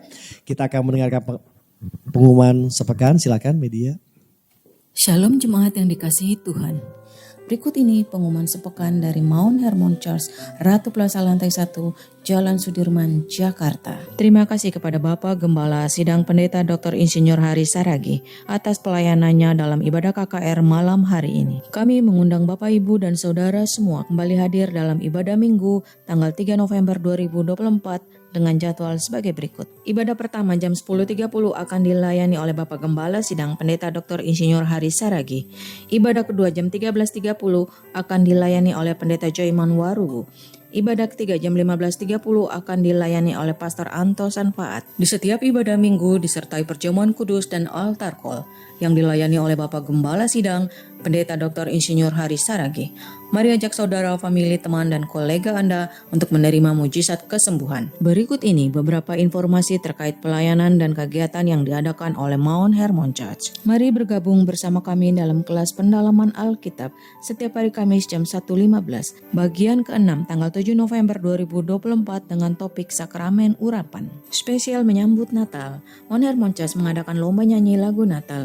Bagi Anda yang berminat silakan menghubungi nomor sekretariat dari Mount Hermon Church seperti yang tertera di flyer yang sudah dibagikan. Dapatkan hadiah spesial dari kuis berhadiah yang diadakan oleh Mount Hermon Church dengan menjawab pertanyaan seperti yang tertulis di flyer yang sudah dibagikan melalui WhatsApp group, dan jumlah penerima hadiah di setiap sesi ibadah adalah sebanyak 3 orang. Segera kirim jawaban melalui WhatsApp dan hadiahnya akan diberikan setiap hari Minggu. Berikut ini foto pemenang kuis edisi sebelumnya. Bagi Anda yang membutuhkan pelayanan dari Mount Hermon Church, Anda dapat menghubungi nomor 0811 1001 1285 atau silakan scan QR Code berikut ini untuk memperoleh informasi lengkap. Mari tetap terhubung dengan kami melalui sosial media dari Mount Hermon Church. Demikian pengumuman sepekan. Tuhan Yesus memberkati. Puji Tuhan. Saya undang sekali lagi kita bagi berdiri bersama-sama. Kita akan akhiri malam hari ini. Terima kasih Tuhan. El Shaddai, Allah Maha Kuasa, Dia besar,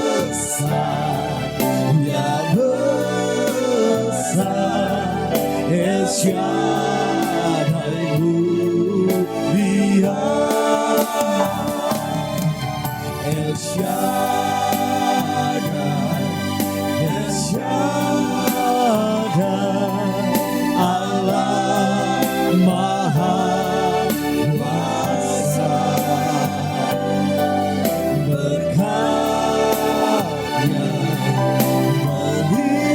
melimpah, El Shaddai, berkatnya melimpah, berkatnya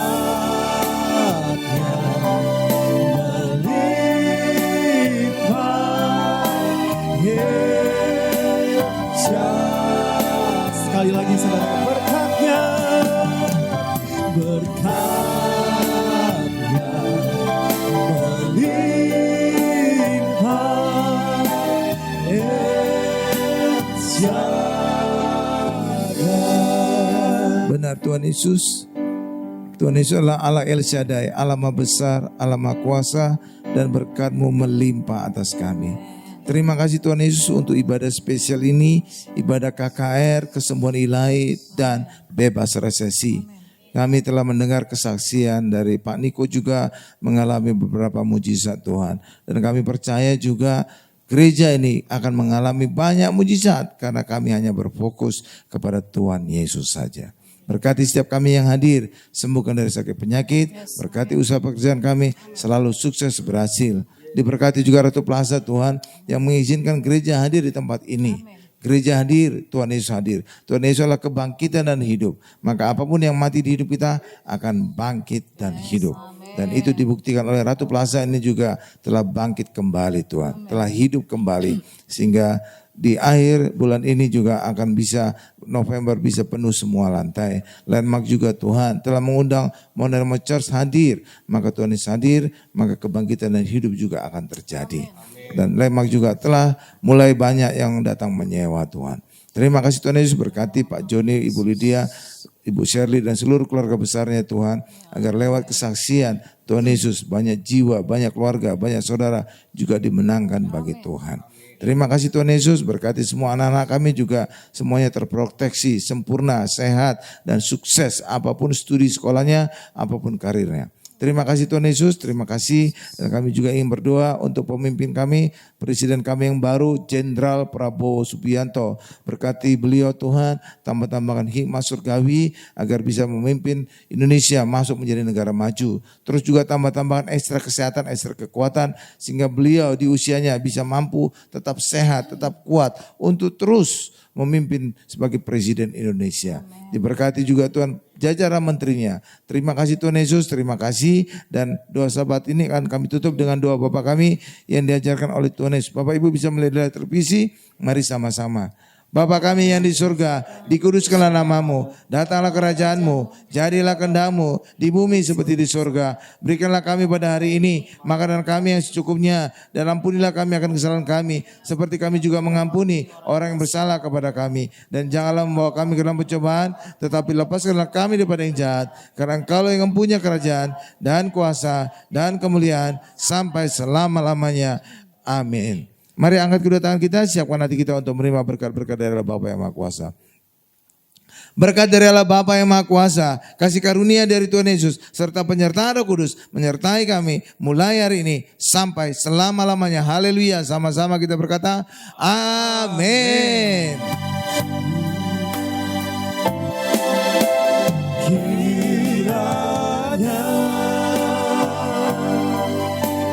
Memberkati aku berlimpah-limpah dan memperluas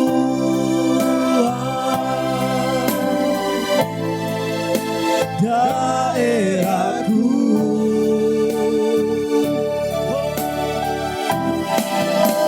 dan kiranya menyertai aku dan melindungi